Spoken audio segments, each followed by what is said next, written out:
زندہ نہیں ہے، اس نے کوچ بھی کرنا ہے اور اپنے پل پل کا حساب بڑے اور کڑے دن کے مالک کو ضرور دینا ہے۔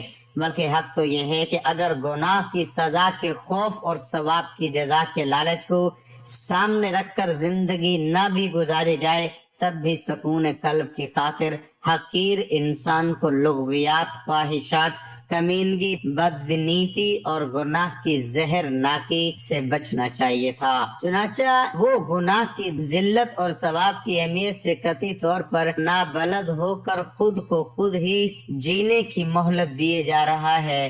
جنت، دوزخ اور جزا و سزا کو محض نظریہ، بے معنی الفاظ سمجھ رہا ہے۔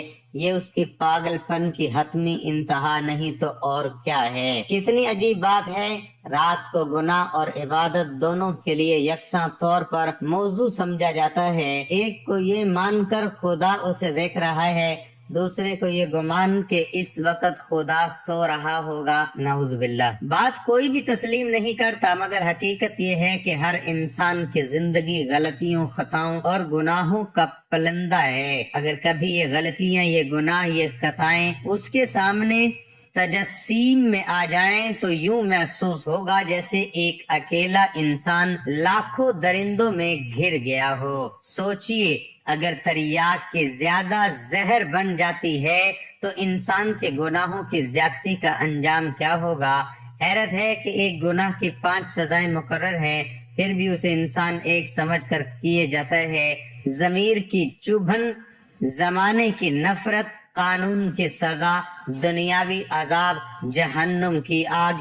گناہ اور بدی چونکہ آپ کے اپنے پاؤں کے کلہاڑے اور اپنے ہاتھوں کے جمع کردہ جہنم کے انگارے ہیں، اس لیے آپ کو زخم کی ٹھیس یا آگ کی تپش محسوس نہیں ہوتی۔ انسان جب تک اپنی چھوٹی سے چھوٹی خطا کو بڑے سے بڑا گناہ نہیں سمجھے گا تب تک وہ بڑے سے بڑے گناہ کو چھوٹی خطا قرار دیتا رہے گا، نتیجتاً اپنی دونوں دنیایں برباد کرتا رہے گا۔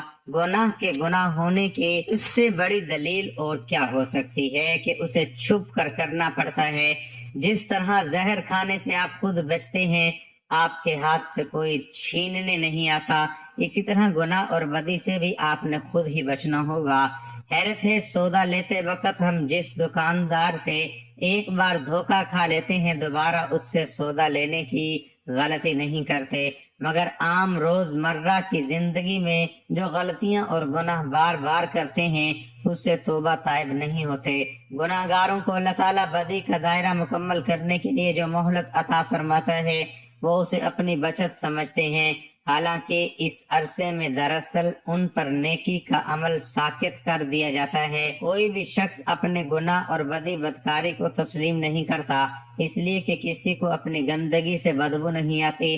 بظاہر گناہ گار شخص اپنی تمام تر اخلاقیات کو روند کر گناہ کر گزرنے کو اپنی بہادری کا کارنامہ سمجھتا ہے، جبکہ اصل میں یہ اس کی روز حشر کے کڑے اور بڑے حساب سے بچنے پر سارا زور صرف کر دینے کی سعی لا حاصل ہے۔ لوگوں کا عقیدہ ہے جنت دوزخ کا تصور محض عقیدہ ہے، حقیقت میں کچھ نہیں ہے، حالانکہ یہ ان کا ذاتی فلسفہ یا فتویٰ ہو سکتا ہے۔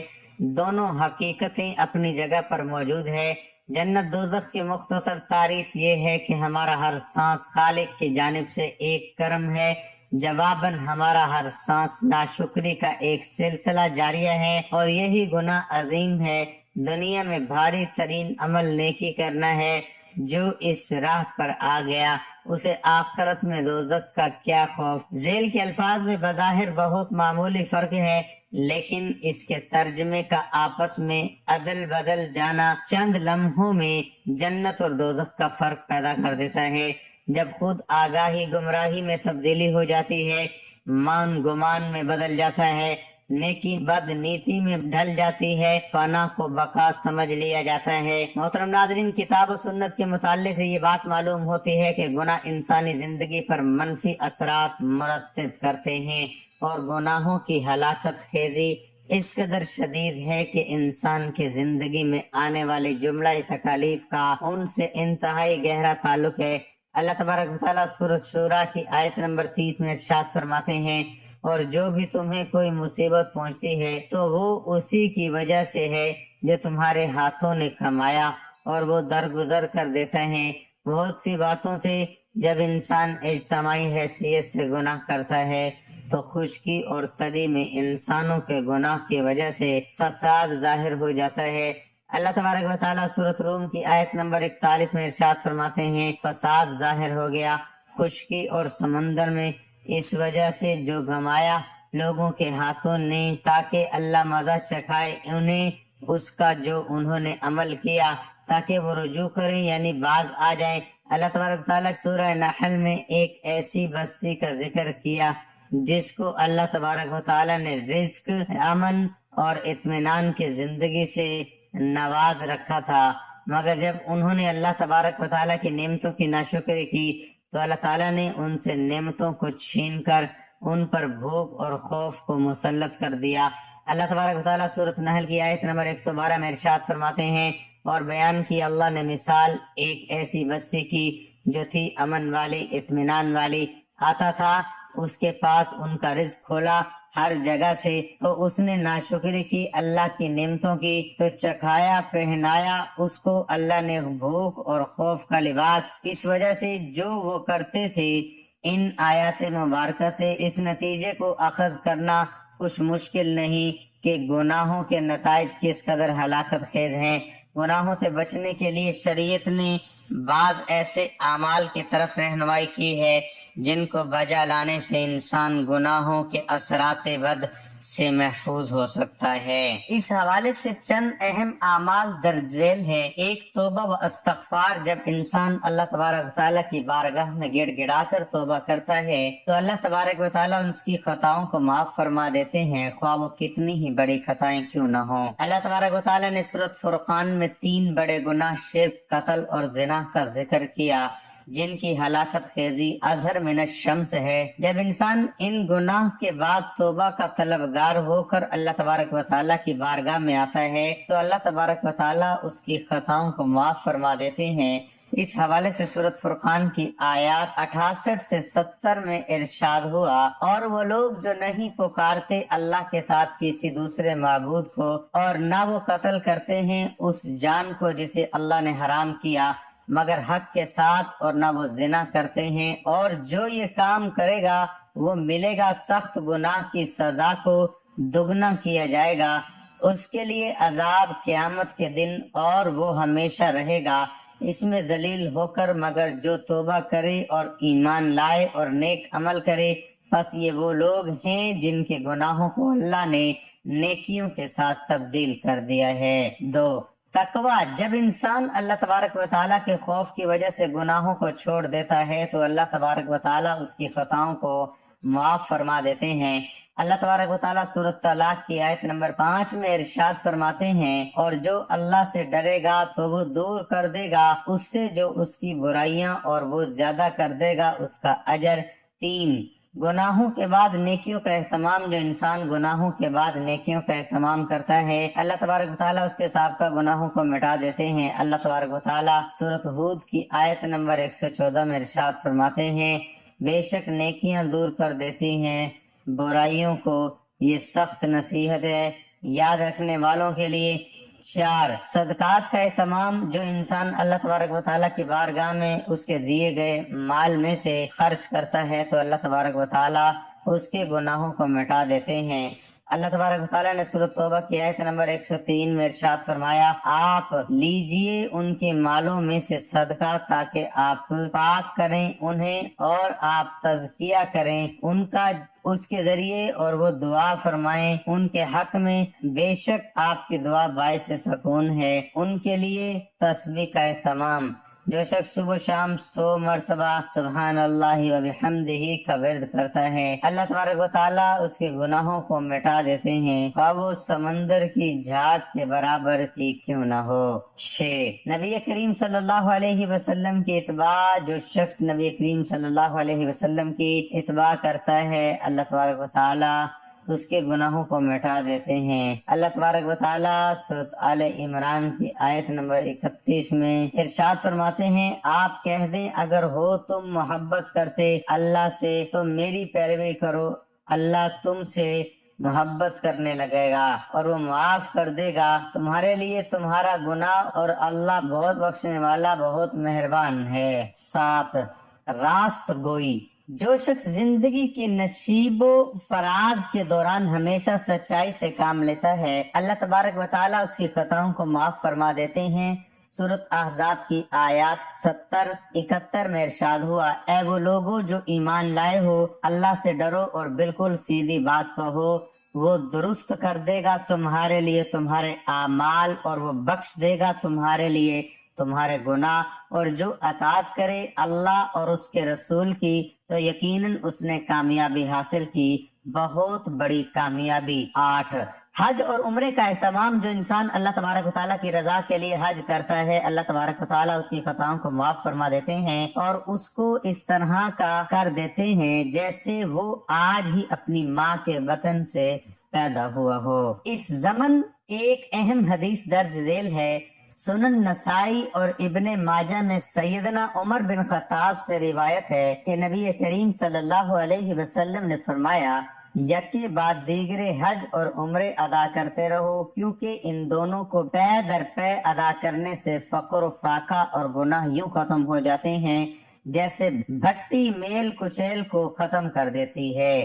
9، قرآن مجید پر مستحکم ایمان۔ جو شخص قرآن مجید پر مستحکم ایمان رکھتا ہے تو اللہ تبارک و تعالی اس کی خطاؤں کو معاف فرما دیتے ہیں۔ اس حوالے سے سورۃ محمد کی آیت نمبر 2 میں ارشاد ہوا، اور وہ لوگ جو ایمان لائے اور انہوں نے نیک اعمال کیے اور وہ ایمان لائے اس قرآن پاک پر جو نازل کیا گیا محمد صلی اللہ علیہ وسلم پر، اور وہی حق ہے ان کے رب کی طرف سے، اللہ نے دور کر دی ان سے ان کی برائیاں اور ان کے حال کی اصلاح کر دی۔ اگر مذکورہ بالا اعمال پر توجہ دی جائے تو انسان گناہوں سے پاک ہو جائے تو انسان گناہوں سے پاک ہو سکتا ہے۔ اللہ تبارک و تعالی ہم سب کو گناہوں سے پاک زندگی گزارنے کی توفیق عطا فرمائے، آمین۔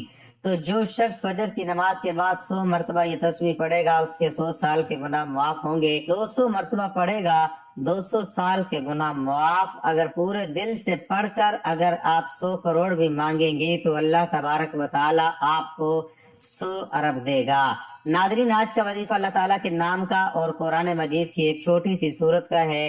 آپ نے اللہ تعالیٰ کا مبارک نام یا رحیم یا کریم 101 مرتبہ پڑھنا ہے، یعنی ایک تسبیح مکمل پڑھنی ہے۔ اس کے بعد آپ نے سورۃ کوثر 7 مرتبہ پڑھنی ہے، انا اعطیناک الکوثر فصلی لربک وانحر ان شانئک هو الابتر۔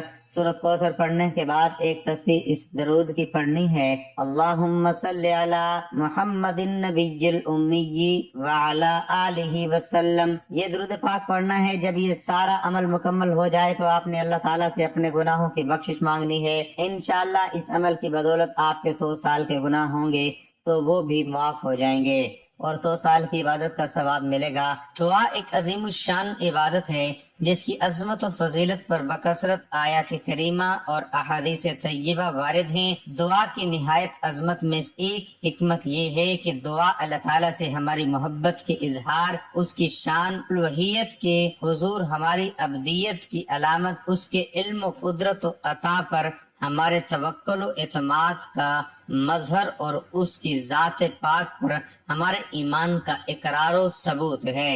ہمارا عقیدہ ہے کہ اللہ تعالیٰ ہمارا خالق مالک رازق ہے، وہ رب العالمین ارحم الراحمین احکم الحاکمین اور مالک الملک ہے۔ تمام عزتیں، عظمتیں، قدرتیں، خزانے، ملکیتیں، بادشاہتیں اسی کے پاس ہیں۔ سب کا داتا اور داتاؤں کا داتا وہی ہے۔ ساری مخلوق اسی کی بارگاہ کی محتاج، اسی کے دربار میں سواری ہے، جبکہ وہ عظمتوں والا خدا ہے، بے نیاز غنی ہے، بے پرواہ اور تمام حاجتوں سے پاک ہے۔ وہ جواد و کریم ہے، بخششیں فرماتا اور جود و کرم کے دریا بہاتا ہے۔ ایک ایک فرد مخلوق کو اربوں خزانے عطا کر دے تب بھی اس کی خزانوں میں سوئی کی نوک برابر کمی نہ ہوگی، اور کسی کو کچھ عطا نہ کرے تو کوئی اس سے چھین نہیں سکتا، وہ کسی کو دینا چاہے تو کوئی اس سے روک نہیں سکتا، اور وہ کسی سے روک لے تو کوئی اسے دے نہیں سکتا۔ جب ہم دعا مانگتے ہیں تو اللہ تعالیٰ کے بارے میں یہی عقیدہ و ایمان ہمارے دل و دماغ میں شعوری لاشعوری طور پر موجود ہوتا ہے، جو الفاظ و کیفیات کی صورت میں دعا کے سانچے میں ڈھل جاتا ہے۔ اس حکمت کو سامنے رکھ کر غور کر لیں کہ جب دعا اس قدر عظیم عقیدے کا اظہار ہے تو کیوں نہ اعلیٰ درجے کی عبادت بلکہ عبادت کا مغز قرار پائے۔ اللہ تعالیٰ کے نزدیک کوئی چیز دعا سے بزرگ تر نہیں۔ دعا مصیبت و بلا کو اترنے نہیں دیتی۔ دعا مسلمانوں کا ہتھیار، دین کا ستون اور آسمان و زمین کا نور ہے۔ دعا کرنے سے گناہ معاف ہوتے ہیں۔ دعا عبادت کا مغز ہے۔ اللہ تعالیٰ دعا کرنے والے کے ساتھ ہوتا ہے۔ جو بلا اتر چکی اور جو نہیں اتری، دعا اس سے نفع دیتی ہے۔ دعا رحمت کی چابی ہے۔ دعا قضا کو ٹال دیتی ہے، دعا بلا کو ٹال دیتی ہے۔ جسے دعا کرنے کی توفیق دی گئی اس کے لیے رحمت کے دروازے کھول دیے گئے۔ مفسرین نے دعا قبول ہونے کی چند شرائط و آداب ذکر فرمائے ہیں۔ ان کا خلاصہ یہ ہے کہ دعا مانگنے میں اخلاص ہو، دعا مانگتے وقت دل دعا کے علاوہ کسی اور چیز کی طرف مشغول نہ ہو، ناجائز و گناہ کی دعا نہ مانگی جائے، دعا مانگنے والا اللہ تعالیٰ کی رحمت پر یقین رکھتا ہو۔ اگر دعا کی قبولیت ظاہر نہ ہو تو وہ شکایت نہ کرے کہ میں نے دعا مانگی لیکن وہ قبول نہ ہوئی۔ جب ان شرطوں کو پورا کرتے ہوئے دعا کی جاتی ہے تو وہ قبول ہوتی ہے۔ لیکن یہ ذہن میں رکھیں کہ قبولیت دعا کا اصل معنی ہے کہ بندے کی پکار پر اللہ تعالیٰ کا اسے لبیک ابدی فرمانا۔ یہ ضروری نہیں کہ جو مانگا وہ مل جائے، بلکہ مانگنے پر کچھ ملنے کا ظہور دوسری صورتوں میں بھی ہو سکتا ہے۔ مثلا اس دعا کے مطابق گناہ معاف کر دیے جائیں، یا آخرت میں اس کے لیے ثواب ذخیرہ کر دیا جائے، یا اصل مانگی ہوئی شے کی جگہ اس سے بہتر چیز عطا کر دی جائے، یا اس دعا میں مانگی ہوئی چیز بندے کی زیادہ ضرورت کے وقت تک مؤخر کر دی جائے۔ دعا مانگ کر نتیجہ اللہ تعالیٰ کے ذمہ کرم پر چھوڑ دینا چاہیے کہ رحمان و رحیم خدا ہمارے ساتھ وہی معاملہ فرمائے جو ہمارے حق میں بہتر ہے۔ میری اللہ تعالیٰ سے دعا ہے کہ اللہ تعالیٰ تمام مسلمانوں کی پریشانیاں دور کر دے، رزق کی فراوانی عطا کرے، تنگ دستی کو ختم کر دے۔ یا اللہ قرض داروں کو قرض سے نجات عطا کر دے، بے گھروں کو گھر عطا کر، بے روزگاروں کو روزگار عطا کر، بے اولادوں کو اولاد عطا کر۔ یا اللہ پاک ہمارے سارے کبیرہ صغیرہ گناہوں کو معاف فرما، ہمیں 5 وقتہ نمازی بنا، ماں باپ کا فرما بردار بنا، اور دین اسلام کے احکامات پر عمل کرنے کی توفیق عطا فرما۔ آمین ثم آمین۔